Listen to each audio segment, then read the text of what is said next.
네, 우리 시작하겠습니다. 오늘 C, 세상 정치 부분입니다. 이 부분이 분량이 좀 많아서 이번 주하고 다음 주 이렇게 하겠습니다. 이게 세상 정치가 마지막 챕터예요. 마지막 부분이라서 이 책의 마지막 부분이라 오늘 하고 다음 주에까지 하면은 이 칼뱅의 기독교 강요 초판 내용을 다 다루게 됩니다. 그래서 이번 주, 다음 주 우리 이 세상 정치 부분을 다루면서 같이 이야기를 좀 나누겠습니다. 보시죠. 네, 세상 정치입니다.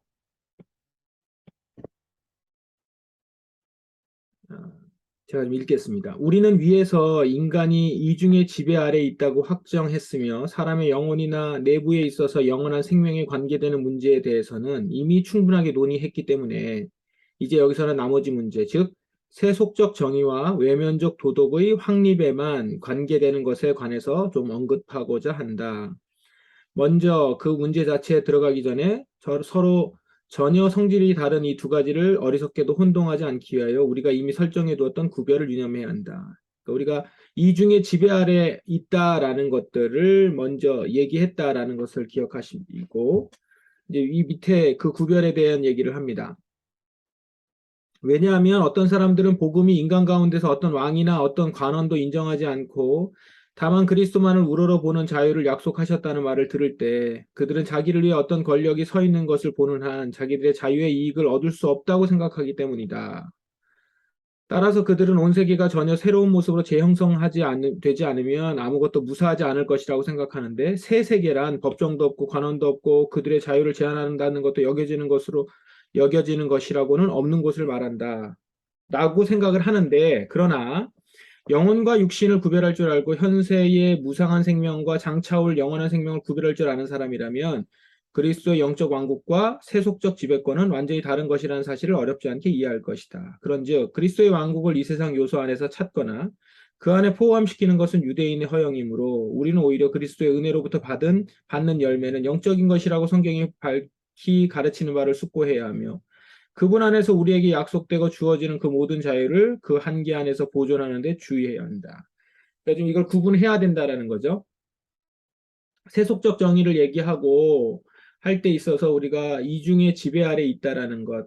근데 지금 혹시 이런 세속적인 정치에 대한 인정이 마치 우리가 믿는 하나님을 믿고 하나님의 통치 아래 있는 것을 방해하는 것이다. 이렇게 보고 그래서 세상 정치를 부정하거나 그런 것들을 인정하지 않는 것은 여기서 다루는 내용이 아니다라는 거죠. 우리는 지금 세속의 지배권 아래 있으면서 그리스도의 영적 왕국과는 전혀 다르다는 것을 전제로 하고 이야기한다라는 겁니다.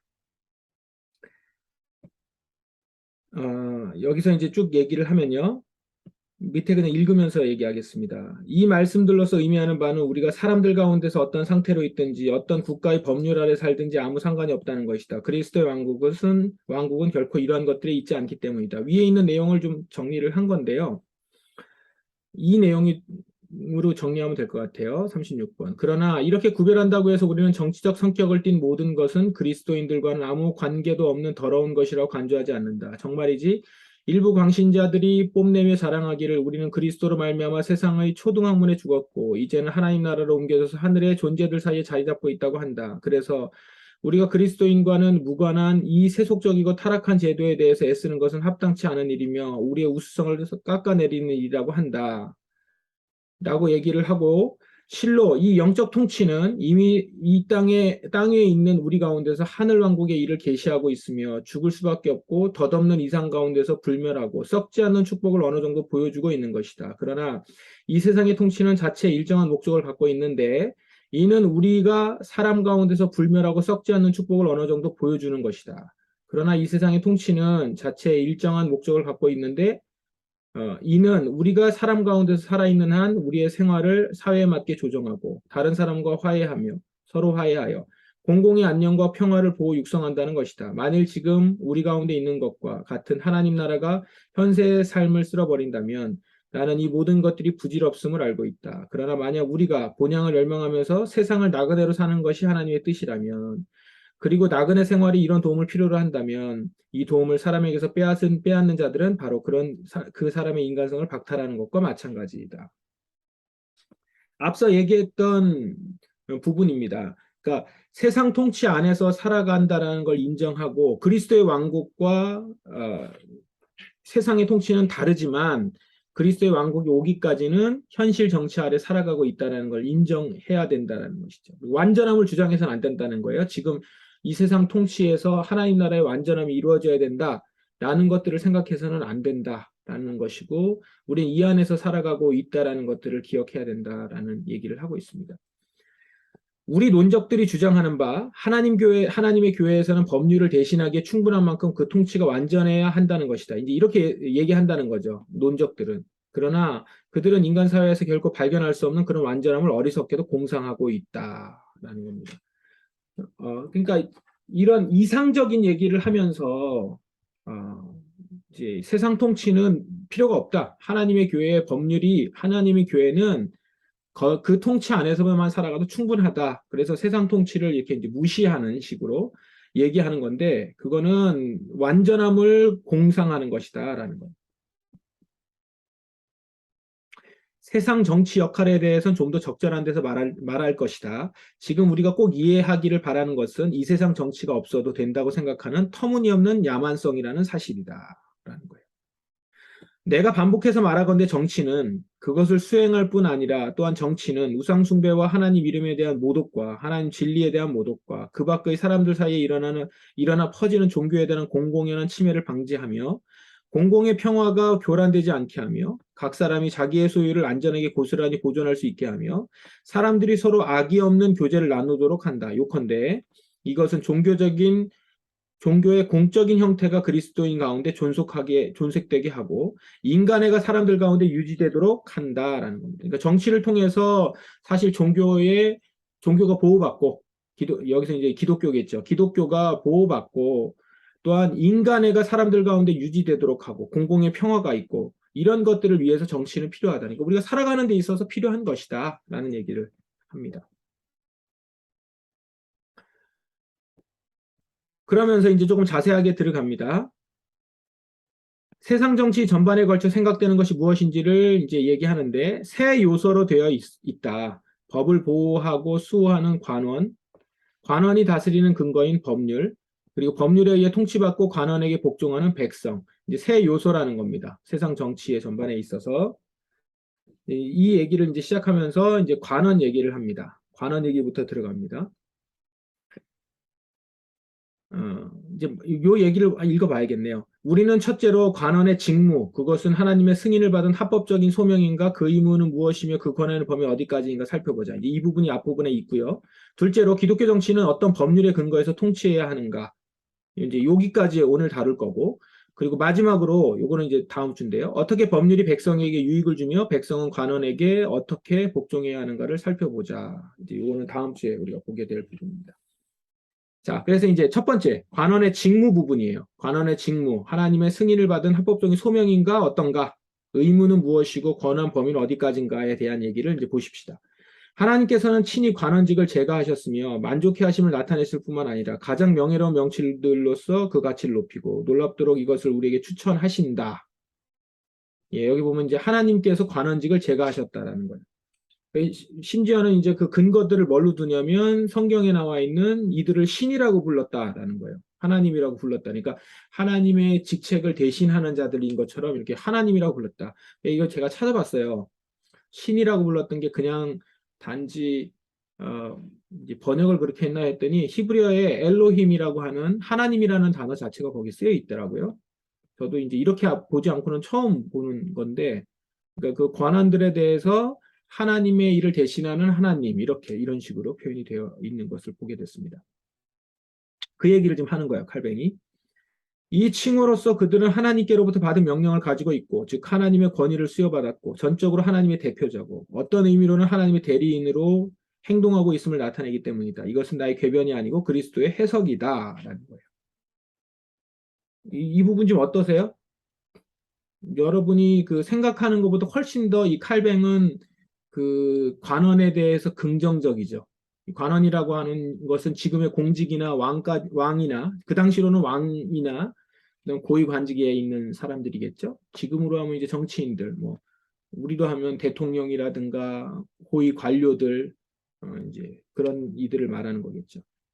단순한 그냥 공무원으로서의 공직 말고 좀 정치에 참여하는 그 공직자들, 그들에 해당되는 얘기입니다. 자, 그들에 대해서 굉장히 이제 성경은 이렇게 본다라고 칼뱅이 얘기하고 있는 겁니다. 여러분 이걸 우리가 계속 아셔야 되는 게 칼뱅이 성경을 해석한 걸 우리한테 지금 설명해 주는 거예요. 그러니까 성경은 이렇게 쓰여져 있구나라고 그냥 100% 보시면 안 되는 게 칼뱅의 지금 가지고 오는 본문이 과연 여기에서 이렇게 예를 들어도 되는 건지 이런 것도 따져봐야 되는데 대부분 우리가 참고하고 배울 점이에요. 그러나 그러면서도 항상 이게 과연 이렇게 해석하는 게 맞는가라는 부분들을 한 번 정도는 짚고 넘어가셔야 된다는 겁니다. 여기서도 그 얘기를 좀 제가 드리는 겁니다. 자, 계속 보십시다. 중간중간에 제가 그냥 쳤는데 다 비슷한 얘기입니다. 이런 거. 하나님께로부터 나지 않은 권세는 없다라고 하는 로마서 13장 1절을 이제 여기서 계속 언급하면서 성경에 대한 근거들을 계속 언급해요. 뒤에 밑에 구약 성경에 있는 것도 하나님께서도 그들의 직무를 제거하셨다고 선포했다. 세속적 권위가 하나님의 소명이며 단지 하나님 앞에서 거룩하고 정당할 뿐 아니라 죽기 마련인 온 인생들의 모든 소명 중에서 가장 신성하며 지극히 존귀한 것이라는 사실을 의심할 수 없다라는 겁니다. 그래서 이제 적용이 관원들한테 가요. 관원들은 부단히 이런 것을 고려해야 된다는 거예요. 이것은 그들을 크게 격려해서 임무를 수행하되 비길 데 없는 위로를 그들에게 가져다 주어서 그들의 일의 어려움을 경감시켜 줄 수 있을 것이다. 라는 겁니다. 이 굉장히 고대인데, 내가 지금 굉장히 중요한 일을 하고 있구나라는 생각을 하게 해서 힘든 거를 좀 줄여줄 수 있을 거라는 거예요. 관원들은 이거 잘 생각하라. 이거죠. 자부심을 가져라. 좀 그런 얘기 같아요. 자기가 하나님의 의의 사자로 유명받았음을 알게 된 자들은 공정함과 신중과 온화의 자제 그리고 순결을 향한 노력을 얼마만큼 스스로에게 요구해야 할까? 그들이 살아계신 하나님의 보좌라고 배운 그 재판석에서 어떻게 뻔뻔스럽게도 불의를 용납하겠는가? 라고 이제 얘기를 하는 거죠.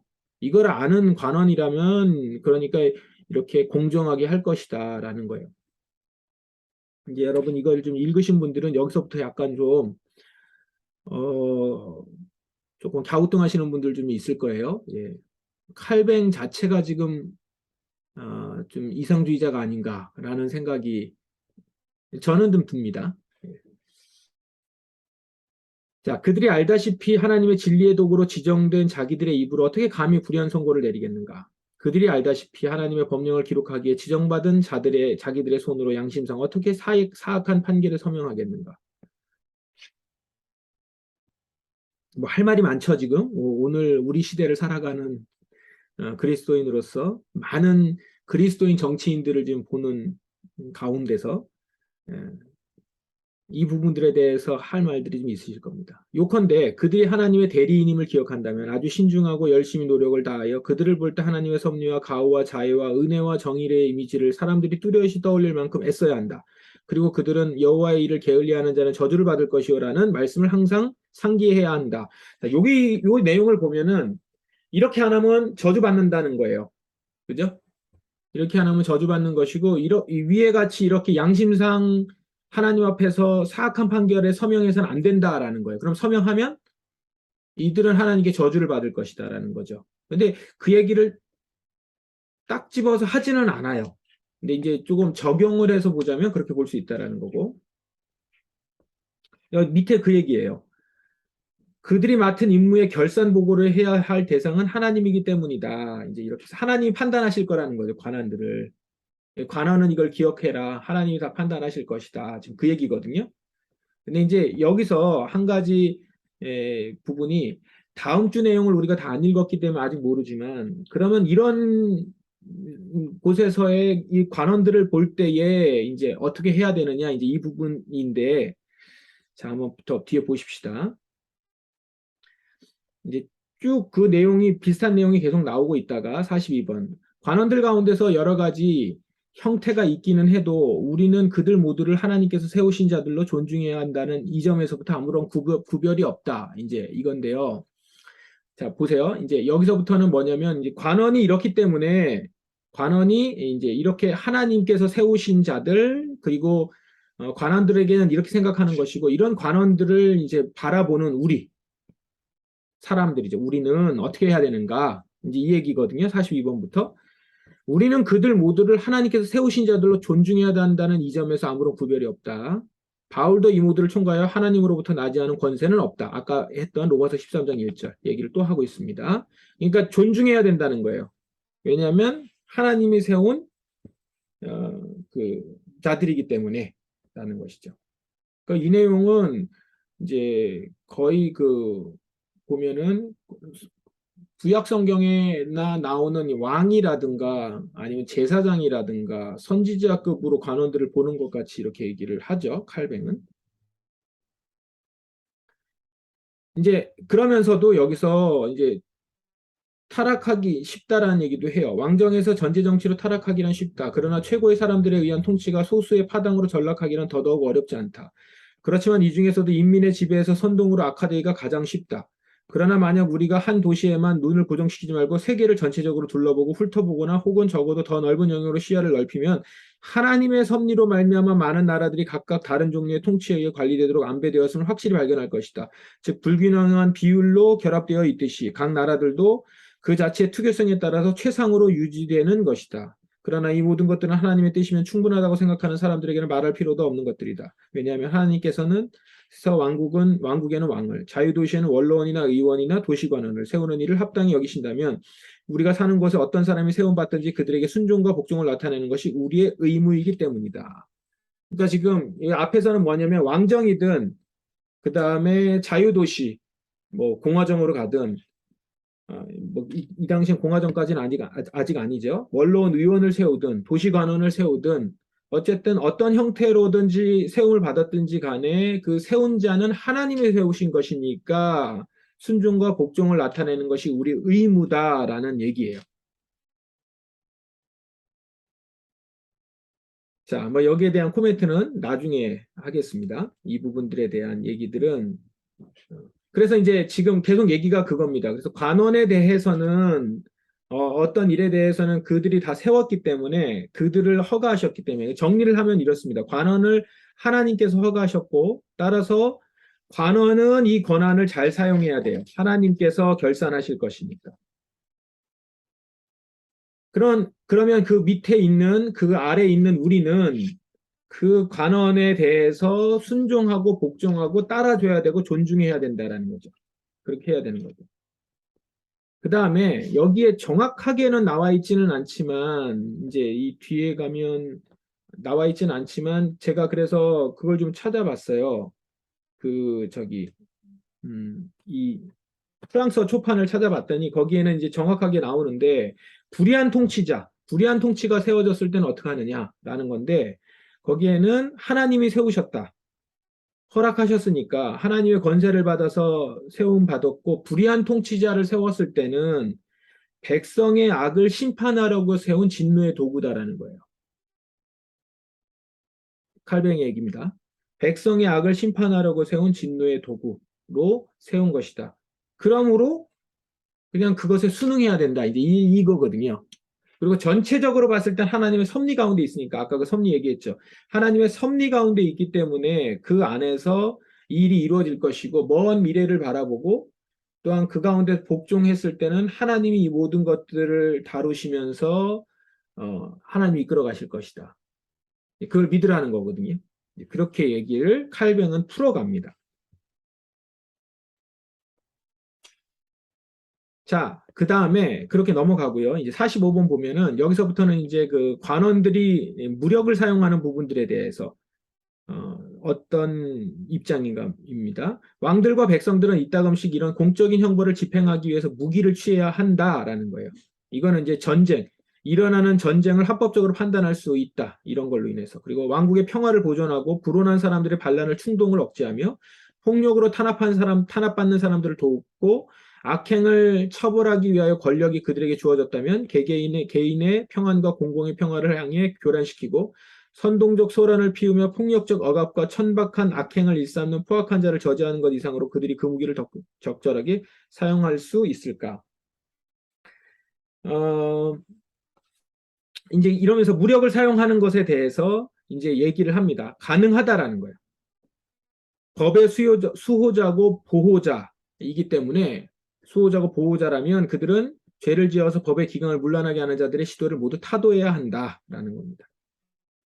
그런데 여기서 모든 관원은 조금이라도 자신의 욕망에 굴복하는 일이 없도록 유난히 주의해야 될 의무가 있어요. 징벌을 가해야만 하는 경우라 해도 정면으로 화를 내거나 중호에 사로잡히거나 앙심 깊은 엄격함에 치우치는 일이 없도록 해야 하고 그 사람 속에 있는 인간 공동 속성에 동정심을 가져야 하고 원수, 무장한 도둑에 대항하여 무기를 취해야만 할 때도 도저히 어쩔 수 없어 사용해야 할 경우가 아닌 한 기회가 주어지더라도 거기에 편승해서는 안 된다라는 거예요. 그래서 무력에 호소하기 전에 분명히 온갖 수단을 시도해 봐야 된다. 이 두 가지 경우, 아까 이 앞에 있는 내용 두 가지 경우에서 관원들은 개인적인 감정에 사로잡히는 일이 없이 오직 공적인 관심에 따라 인도되어야 한다라는 겁니다. 자, 여기까지가 이제 전쟁이나 어떤 폭력이나 형벌을 사용할 때 해야 된다라는 건데, 지금 이 내용을 좀 읽어보면, 제가 이제 앞에 내용부터 계속 이제 코멘트를 제가 지금 조금씩 그 자제는 하고 있는데, 이 세상 정치 부분에서 저는 좀 기대를 했거든요. 기대를 했는데, 생각보다 굉장히 이 적용점에 있어서 좀 이상적이지 않나라는 생각이 좀 들어요. 왜냐면 굉장히 그래도 앞부분에서 얘기할 때는 합리적이고, 그 다음에 그 당시의 상황이나 실제 우리가 살아가는 상황에 대해서 아주 시의적절한 그리고 적합한 이렇게 합리적으로 우리가 설득될 만한 내용들을 많이 제시를 했는데 지금 이 내용들은 쭉 다 읽어보면 어떤 것 같냐면 약간 그 어, 책자에서 나오는 그냥 윤리 준수 사항 뭐 이런 거 있잖아요. 공직자 윤리 준수 사항 이런 것들 당연히 그래야 되는 것들 그런 내용들을 또 한 번 다루고 있는 것 같은. 그럼 뭐 지금 칼뱅이 이렇게 얘기하기 전에 그러면 군주들은 이런 것도 모르고 있었다는 것인가? 관원들은 이런 것도 이 정도도 모르고 있었기 때문에 얘기하는 건가? 라는 이제 의문이 들 만큼. 예. 당연히 폭력을 사용하거나 무력을 사용하는 데 있어서 개인적인 감정이 사로잡히면 안 되죠. 관원인데. 공적인 관심에 의해서 인도돼야 되는 거죠. 그걸 갖다가 여기다가 또 적었다라는 것이 그럼 그 당시가 그만큼도 하지 않았기 때문에 이런 것인가? 이제 이런 생각이 좀 들기는 해요. 그리고 과연 지금 이 우리가 그러니까 여기서 백성이라고 하는 우리가 관원들이 이렇게 적합하게 사용하는데도 불구하고 순종하지 않고 반항을 했기 때문에 문제가 돼서 이 세상 정치가 제대로 안 돌아가고 이 나라가 돌아가지 않은 것인가? 이런 생각이 이제 드는 거죠. 여기서 계속 얘기가. 그래서 좀 아쉽다라는 생각이 듭니다. 뭐 물론 뭐 들고 일어나라 항상 그런 얘기를 이제 쓰는 건 아니지만 어떤 식으로 적절하게 이걸 해결해야 되는가에 대한 어떤 기독교적인 대안이 조금 부족하다는 생각이 좀 듭니다. 46번 보겠습니다. 이제 조세에 대한 얘기도 여기서 해요. 공물과 세금, 군주들의 정당한 수입이며 그들은 이것들을 주로 자기들의 직무를 위한 공적 비용을 충당하기 위해 사용할 수 있다. 그러니까 사용할 수 있고 품위를 위해서 유지할 수 있다라는 거예요. 그렇지만 이제 뒤에 내용 보시면 그러나 검소하게 사용해야 된다. 어, 분명히 품위를 위해서 잘 사용할 수 있다. 그리고 항상 뭐 이렇게 서민처럼 그리고 안 쓰고 이렇게 하는 건 아니다. 써야 될 땐 써야 된다. 이제 이런 얘기를 여기서 하고 있거든요. 그래서 굉장히 그 관원에 대해서 지금 호의적이고 그 일들을 정당하게 이렇게 해 나갈 수 있도록 하는데 지지 역할을 많이 하고 있습니다. 격려를 굉장히 많이 해요. 그러니까 아마도 칼뱅이 이 정치에 대한 부분들에 있어서 자신이 이제 나중에도 가면 그렇지만은 도시국가를 건설하는 데 있어서 고위광직자였죠. 그러니까 말하자면. 예. 지도자였기 때문에 그런 의미에서 칼뱅이 자신의 입장을 좀 대변하는 내용들이 아닌가 이런 생각이 좀 듭니다. 여기 나와 있는 이제 그 폭력을 사용하는 부분들에 대해서 이렇게 이제 형벌을 집행하는 것이나 무력을 사용하는 부분에 있어서 꼭 이걸 다 해야 된다라는 얘기 있잖아요. 그 칼뱅을 그 비판하는 입장이 또 상당히 한편에 있어요. 우리 기독교 안에. 칼뱅을 굉장히 안 좋게 보는, 평가하는 이들이 있습니다. 특별히 이제 그러는 가운데서 이 제네바에서 통치를 하고 칼뱅이 거기를 다스리는 가운데 기독교 하나의 도시를 만들었잖아요. 기독교 도시로서 이렇게 운영하고 그다음에 정치를 펴나가는 가운데서 많은 사람들을 처형했거든요. 근데 그 가운데 처형당한 사람들이 억울하게 처형됐다라고 봐요. 칼뱅이 처형한 것에 대해서 너무 과도하게 했다라는 거죠. 뭐 예를 들어 카스텔리오 같은 경우 그런 경우에 억울한 죽음을 맞이했고 칼뱅은 자신의 그 야욕을 위해서 이 일을 했다. 이렇게 보면서 굉장히 안 좋게 봅니다. 한쪽은. 이제 이런 시각이 있는 것을 모르셨던 분도 계시겠지만, 근데 어떻게 보면 칼뱅이 이런 지금 얘기했던 근거들을 가지고 아마도 그렇게 통치한 것이 아닌가라는 생각을 좀 하게 돼요. 자, 이 세상 정치 부분에 있어서는 우리와도 실질적으로 연결이 되어 있는 부분이니까 그리스도인으로서 좀 우리가 예리하게 볼 필요가 좀 있습니다. 47번. 시민국가에 있어서 관원 다음의 문제는 법률이다. 이제 관원 얘기는 했고요. 세상 정치의 세 요소가 관원, 법률, 백성인데 이제 두 번째 법률입니다. 법률은 말 없는 관원이고 관원은 살아있는 법률이다라는 말은 가장 올바른 표현이다. 그러니까 이제 법률로서 관원은 통치해야 된다라는 거죠. 근데 이제 여기서 세 가지를 얘기합니다. 하나님의 율법 전체를 도덕법, 의식법, 재판법으로 나누는 일반적인 분류가 있습니다. 이렇게 나눠서 이제 그러면 우리가 그 하나님의 법이 있는데 하나님의 법과 세상법을 어떻게 조화를 시킬 것인가 이제 이 얘기를 하려고 하는 거예요. 도덕법이 있어요. 도덕법은 두 가지 주요한 항목으로 되어 있습니다. 순수한 신앙과 경건으로 하나님을 경배하라고 하는 단적으로 명하는 것. 이게 하나가 있고 다른 하나는 사람들을 진실한 사랑으로 받아들이라는 거예요.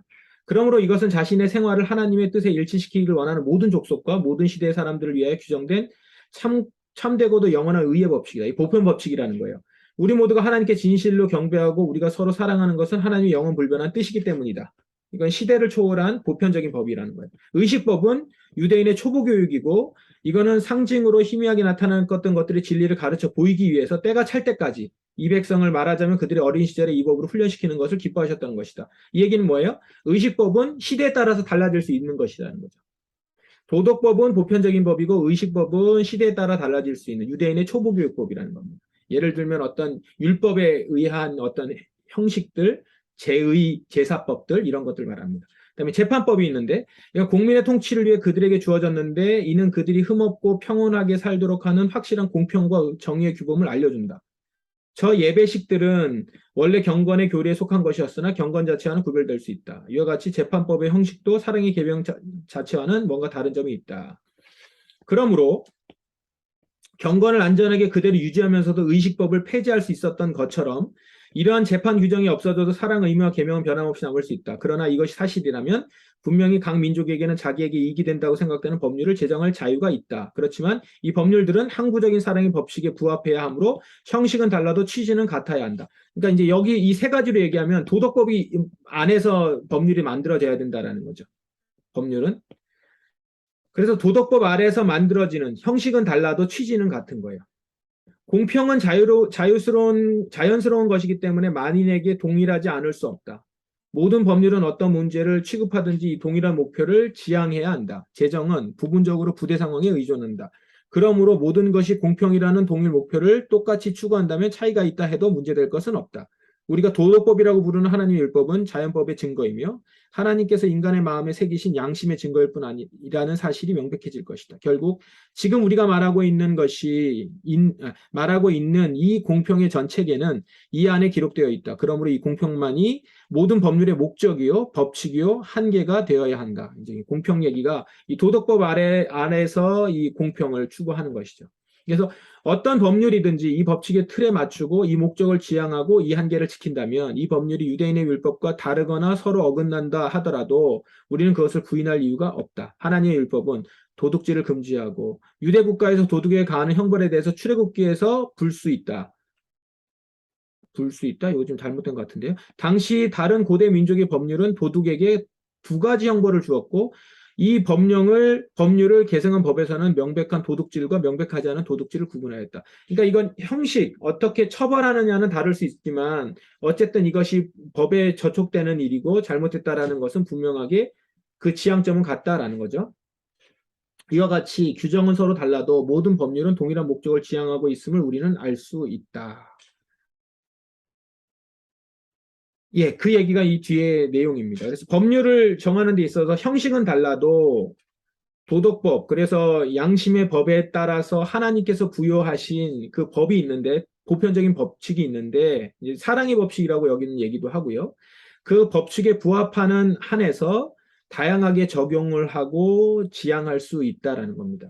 꼭 그렇기 때문에 유대인의 법칙이나 율법, 유대인의 율법, 의식법을 꼭 따라가야 되는 것은 아니다.